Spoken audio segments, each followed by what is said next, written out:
सुनहरी मछली। एक दिन समुंदर से एक मछली तीरते तीरते तालाब आ गई। वो बहुत अनोखी थी। तालाब की मछलियाँ उसे गौर से देखने लगी।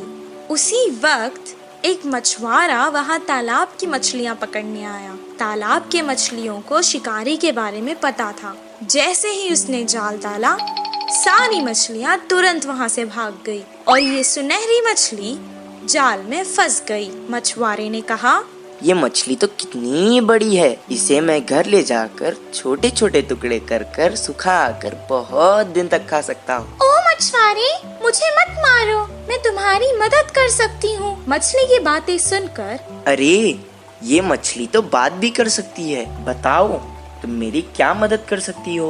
अभी तो मैं तुम्हें तालाब से निकालकर घर ले जाता हूँ, वरना तो तुम मेरे हाथ से निकल जाओगी। वो मछली को पकड़कर घर को जाने लगा। वो घर पहुँच गया। वो कहने लगा, ए मछली, तुमने तो कहा था कि तुम मेरी मदद करोगी। मुझे बहुत भूख लग रही है, करो मेरी मदद अब। तभी अचानक उसके आगे बहुत सारा खाना प्रकट हुआ। वाह वाह, इतना सारा खाना! मैं तो तुम्हें यहाँ मारने लाया था, तुमने तो जादू ही कर दिया। इतना सारा खाना मुझे तुमने दिया, अब तो तुम मेरी सबसे अच्छी दोस्त हो। दोनों खुशी खुशी रहने लगे। एक दिन वो बहुत उदास था। मछली ने उसे देखा। क्या हुआ दोस्त, आज तुम बहुत उदास लग रहे हो। अब से तुम्हें मैं कभी नुकसान नहीं पहुँचाऊंगा। मेरी उम्र के बच्चे सभी पाठशाला जाते हैं, मुझे भी पढ़ना पसंद है, पर हर रोज मैं जाल लेकर मछली पकड़ने जाता हूँ। तुम पाठशाला क्यों नहीं जाते? मुझे पढ़ना पसंद है, पर मुझे कुछ याद नहीं रहता, इसीलिए मछली पकड़ने के काम पर लगा दिया। मैं तुम्हें एक उपाय बताऊं? मुझे तुम अपने कान तक ले जाओ। मैं तुम्हें एक मंत्र बताऊंगी, उसे पढ़ने से तुम्हें सब कुछ याद रहेगा और तुम अपनी कक्षा में सबसे अव्वल आओगे। तुम्हारी सब प्रशंसा करेंगे। अच्छा, बताओ। मछली ने उसके कान में एक मंत्र बताया। उसके बाद से जैसे उसने कहा था वैसे ही हुआ। मछली दोस्त, मैं बहुत खुश हूँ। अब मुझे तालाब की बहुत याद आ रही है। चलो हम दोनों तालाब चलते हैं। वो दोनों तालाब के पास चले गए। मछली ने उसे अपने ऊपर बैठा लिया और बहुत जल्दी जल्दी तैरने लगी।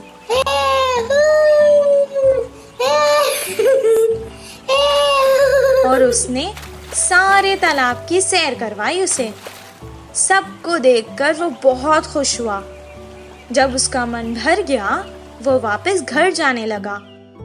मछली ने कहा, दोस्त, तुम अकेले ही क्यों जा रहे हो? मुझे भी अपने साथ ले जाओ। मैं जितना खुश पाठशाला में होता हूँ, आज मैंने देख लिया कि तुम उतना ही खुश तालाब में होती हो। मैं तुम्हें तुम्हारी खुशी से दूर नहीं कर सकता, इसीलिए मैं तुम्हें यहाँ छोड़कर जा रहा हूँ। मैं वापस जरूर आऊँगा दोस्त। इस कहानी से हमें ये शिक्षा मिलती है कि जिस काम में हमें खुशी मिलती है वही काम करना चाहिए और जहाँ रहने में खुशी होती है वही रहना चाहिए। कौवे की चालाकी। एक जंगल में दो बड़े बड़े पेड़ पास पास थे। एक पेड़ पे कौवे घोंसला बनाकर रहते हैं तो दूसरे पेड़ पर कबूतर रहते थे। पूरा दिन खाना ढूंढते हुए शिकार के लिए भागते थे। शाम ढलते ही अपने अपने स्थानों पर विश्राम करते थे। कौवे के समूह में एक अति आलसी कौवा रहता था। वो उठना ही देर से उठता था। बाकी सारे खाने के लिए बाहर जाते हैं तो ये कहीं ना जाते हुए पेड़ पे ही आराम से रहता था। कुछ ही देर में वो सारे खाना लेकर खाते समय उनमें मिलकर छीन के खाता था।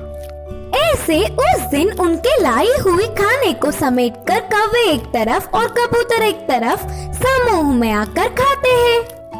तो कौवे हर समय झगड़ते हुए अपने अपने बल से आहार लेते थे।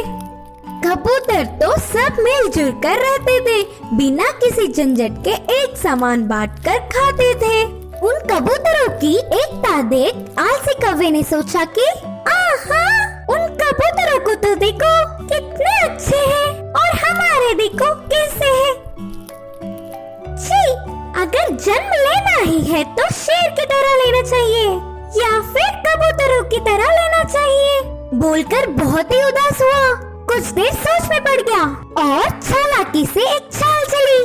कपड़ों को रंग डालने वाले के घर जाकर सफेद रंग में डूब के उठा। उसके बाद अपने आप को शीशे में देखकर उछलने लगा। देखने के लिए कितना सुंदर हूँ, कोई भी मुझे कबूतर ही सोचेगा और कबूतरों के साथ अच्छे से गा सकूंगा। उड़ते हुए जाकर कबूतरों के समूह में मिल गया।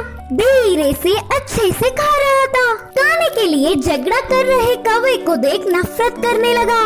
ऐसे कुछ दिन बाद उस आलसी कौवा बिना कष्ट किए आराम से रहने लगा। एक दिन भूख से बहुत भाग गया। गले में खाना अटकने से पानी के लिए रोक नहीं पाया और तुरंत बोल के जोर से चिल्लाने लगा। इससे कौवे की पोल खुल गई और क्या, सारे कबूतर मिलके कौवे को चोट से मारते हुए भगा दिया। अरे बाबा, थोड़ी भी रहम ना खाते हुए चोट से मार रहे हैं। अब फायदा नहीं, मैं मेरे रूप में बदलना ही ठीक है, बोल के सोचकर पानी में डूबा। मजाक ये था कि वो कड़ी रंग होने के कारण वो गया ही नहीं। बिना कुछ समझते हुए अकेला ही रह गया। अब देख देख के भूख ना सह पाते हुए आखिर में कौवे के खाना खाकर उनके समूह के पास चिल्लाते हुए आया। वो कोई अजनबी पक्षी है समझकर सारे कौवे एक होकर उसे भगा दिया। उस आलसी कौवे की चाल विफल होकर उसके लोग भी आने नहीं देने से आखिर में अकेला रह गया। इस कहानी की नीति है कि बाजू वालों के लिए भागने से अच्छा हमारे लोगों से खुश रहे। जादुई बिजली। एक गांव में रामू, सोनू और मोनू नामक 3 दोस्त रहा करते थे। रामू एक किसान था, वो खेत में काम करके खुश रहता था। सोनू एक दूध वाला था, मोनू एक दुकानदार था। एक दिन तीनों दोस्त शहर को कुछ काम से गए। काम पूरा होने तक शाम हो गई। शाम को जब वो लौटकर गांव वापस जा रहे थे, उनको जंगल पार करके वापस जाना था। अचानक आसमान में बादल आ गए। कुछ देर तीनों दोस्त एक दूसरे से मशवरा करने लगे, फिर आगे चलते रहे। अचानक बादलों में बिजलियां कड़कना शुरू हो गई। वो डर गए। सोनू ने कहा, बाप रे, बिजली को देख रहे हो? लगता है आज तो हम जंगल में ही फंस जाएंगे। हाँ हाँ, सही कहा तुमने। आज तो ऐसे ही लगता है। बहुत रात हो चुकी है, अब हमें आगे नहीं जाना चाहिए। हम जंगल के बीचों बीच है। अब अगर हम आगे जाएंगे तो भी खतरा है, पीछे जाएंगे तो भी खतरा है। इससे बेहतर है हम आगे चले जाएं। इतना कहकर वो बैलगाड़ी आगे चलाने लगा। थोड़ी दूर जाते ही जोरों की बारिश शुरू हो गई। जंगल में बहुत ज्यादा अंधेरा था और ऊपर से तेज बारिश और बिजलियां कड़क रही थी। ये सब देखकर वो डरने लगे। अचानक उनकी बैलगाड़ी के सामने एक बड़ा सा पत्थर आ गिरा। तीनों बैलगाड़ी से उतर गए और एक पेड़ के नीचे रुक गए। मैंने तो पहले ही कहा था वापस चले जाएंगे। सब देखो क्या हो गया। तुमने रामू की बात मानी ना, ऐसे ही होना था। पेड़ के नीचे खड़ के वो बारिश के कम होने का इंतजार करने लगे। आसमान से एक बहुत बड़ी बिजली उनके आगे खड़कने लगी।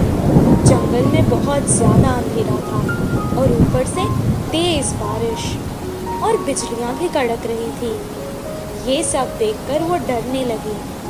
उन्हें समझ आ गया था कि ये सब कुछ किसी दुर्घटना की ओर इशारा है। मुझे लगता है कि भगवान में से हम तीनों में किसी एक को सजा देना चाहता है। अब पता नहीं वो हम तीनों में से कौन है। ऐसा ना हो, मुझे लगता है भगवान हम में से किसी पापी को सजा देना चाहता है। अब पता नहीं वो हम तीनों में से कौन है। ऐसा ना हो किसी एक के कारण हम तीनों को सजा मिले। मैंने आज तक कोई पाप नहीं किया। मैं जाकर उस बिजली के आगे खड़ा हो जाता हूँ। अगर मैं पापी हूँ तो मुझे सजा मिलेगी। जैसा उसने कहा था उसे कुछ नहीं हुआ। वो वापस पेड़ के नीचे आकर खड़ गया। मोनू भी अपने मन में सोचने लगा, उसने तो कभी कोई पाप नहीं किया था। सोनू की तरह वो भी बिजली के आगे खड़ गया, उसे भी कुछ नहीं हुआ। अब रामू की बारी थी।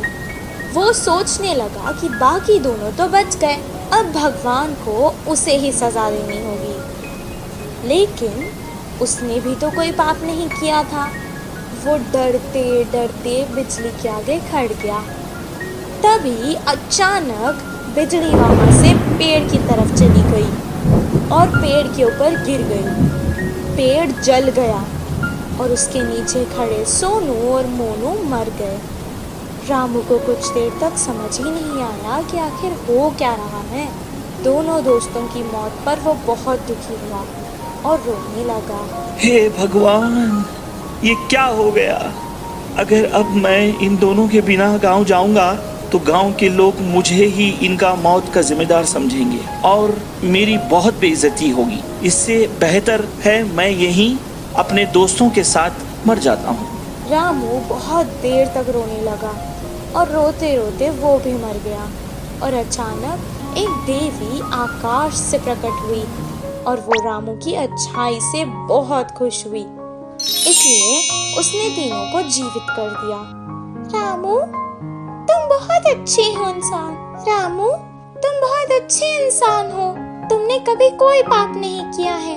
और तुम्हारे ये दोस्त सोनू, ये जो दूध बेचता था उसमें पानी मिलाया करता था और दूध को बहुत महंगे दाम पर बेचता था। तुम्हारा ये दोस्त मोनू, ये जो व्यापार करता था, ये दुकान के सामान में मिलावट करता था और बहुत महंगे दाम पर बेचता था। तुम ही बताओ, क्या ये पाप नहीं? पर तुम बहुत अच्छे हो, सबकी मदद करते हो। तुमने ऐसे पापियों के लिए अपनी जान दे दी। मुझे अच्छा लगा। अब मैंने खुश होकर तुम तीनों को जीवित कर दिया है। सोनू, मोनू, तुम्हारी जिंदगी का कारण आज रामू है। अपने पाप छोड़ दो और अच्छे इंसान बन जाओ। सोनू मोनू ने अपनी गलती का पश्चाताप किया और अपने आप से वादा कर लिया कि अब वो कोई पाप नहीं करेंगे। और रामू जैसा अच्छा दोस्त पाकर वो बहुत खुश हुए। तीनों बैलगाड़ी में बैठकर वापस गांव आ गए। अगले ही दिन से वो अपने अपने काम पर लग गए। सोनू अब दूध में पानी बहुत कम मिलाता था और मोनू सही दाम पर सही तोलकर बिना मिलावट वाला सामान बेचता था। इस कहानी से हमें ये शिक्षा मिलती है कि अगर हम अच्छा करेंगे तो हमारे साथ अच्छा ही होगा।